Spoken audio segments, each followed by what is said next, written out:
আমার থেকে কিনলে কিন্তু হচ্ছে গিয়ে দেখা যায় এত দাম পড়ে না। যেমন এখানে হচ্ছে এই বাচ্চাগুলো হচ্ছে 15 দিনের বাচ্চা ছিল, দাম ছিল। আসসালামু আলাইকুম। আজকে নরসিংদী পুঠিয়া বাজার আসছে হচ্ছে মুরগির বাচ্চা কেনার জন্য। এই সাইডটাতে হচ্ছে গিয়ে সামনে হচ্ছে হাঁস বিক্রি করে, দেশি হাঁসের বাচ্চা পাওয়া যায় এবং সব রকম হাঁসের বাচ্চা পাওয়া যায়। তো প্রথমে হচ্ছে আমি হাটটা একটু ঘুরে দেখতেছি আর আপনাদেরকেও একটু দেখানোর চেষ্টা করতেছি হাট। আর এদিকে হচ্ছে গিয়ে মুরগির বাচ্চা পাওয়া যায় এবং দেশি মুরগিটি হচ্ছে এদিকে পাওয়া যায়। সব রকম মুরগি এই হাটের মাঝে পাওয়া যায়। দেশি মুরগি এই সাইড আর হচ্ছে অন্য অন্য মুরগিটি হচ্ছে এই সাইডে। তো আজকের ভিডিওতে আমি আপনাদেরকে একটু মুরগির দামও দেখানোর চেষ্টা করবো। আর এদিকে হচ্ছে সিল্কি মুরগি ছিল, এদিকে আরো কিছু মুরগির জাত ছিল। আসলে সব মুরগির জাত আমি চিনি না, যেহেতু আমি মুরগি পালি না। তবে এখন এত রকম মুরগি আসছে, দেখতে ভালো লাগে। তবে পুঠিয়া হাটটা কিন্তু শনিবারে বসে এবং শনিবার সকাল 9টা থেকে মোটামুটি শুরু হয়, বিকাল 4টা-5টা পর্যন্ত থাকে। আজকে ইচ্ছে হচ্ছে গিয়ে দেশি মুরগির বাচ্চা কিনবো না, টাইগার মুরগির বাচ্চা কেনার জন্য। তবে দেশি মুরগির বাচ্চা পাইছিলাম, কিন্তু ওইখানে হচ্ছে 80 টাকা পিস চাইছিল 1 মাসের দেশি মুরগির বাচ্চা। তবে একটু ছোট ছোট, কারণ দেশি মুরগির বাচ্চা বড় হইতে একটু সময় লাগে। তো ইচ্ছা হচ্ছে আজকে টাইগার মুরগির কিছু বাচ্চা নিবো, নিয়ে হচ্ছে আগে দেখবো যে বড় করতে পারি কিনা। বড় করতে পারি, তারপর হচ্ছে বেশি করে নেওয়ার ইচ্ছা আছে। তো এদিকে হচ্ছে গিয়ে দেখা যায়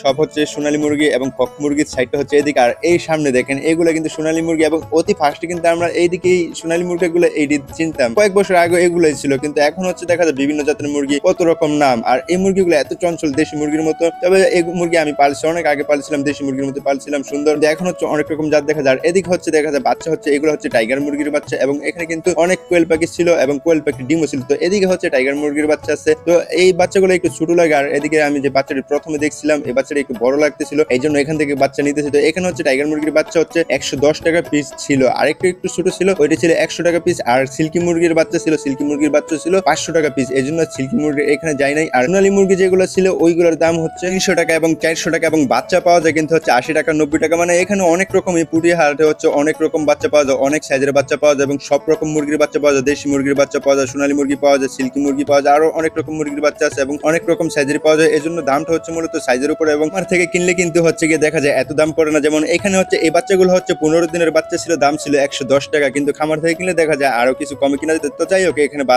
হাটে নিয়ে এসে বিক্রি করে একটু বেশি নিবে। আর এখানে হচ্ছে গিয়ে আমি ছোট ছোট বাচ্চাগুলো থেকে বেটা দেখে নিতেছিলাম আর বেটি দেখে নিতেছিলাম। বেশি নিব না, অল্প 4-5টা বাচ্চা নিবো আমি, যেহেতু প্রথম অবস্থা নিতেছি, নিয়ে দেখবো রাখতে পারি কিনা। এই মুরগি কিন্তু হচ্ছে গিয়ে টাইগার মুরগি, এবং এগুলো হচ্ছে গিয়ে 2-3 মাসে দেখা যায় ভালো একটা সাইজ হয়ে যায় যদি রাখা যায়। 15 দিনের মাসাল্লাহ দেখছেন কি সাইজের ছিল। তো আমি এখান থেকে ভালোভাবে দেখে নিতেছিলাম কোন স্পট আছে কিনা বা চঞ্চল কোন বাচ্চাটা, এই জন্য একটু ভালো করে দেখানোর জন্য ভালো একটা সময় নিয়েছি। এখানে মুরগি আমি দৌড়ে দেখতেছিলাম। তো এখানে হচ্ছে 3টা বাচ্চা নেওয়ার পর আরেকটা কালো বাচ্চা আমার ছোট ভাই পছন্দ হচ্ছে, বলতেছে ভাই তাহলে এই কালো বাচ্চাটা তো এটা নিয়ে নেন। তো যাই হোক, আপনারা কিন্তু চাইলে পুঠিয়া বাজার থেকে মুরগি নিতে পারেন এবং দেখে শুনে ভালো একটা কিনতে পারেন। আমি যে মুরগির বাচ্চাগুলো নিয়েছি, দোয়া করবেন যেন এগুলো সুস্থ সুন্দরভাবে ভালোভাবে বড় হয়।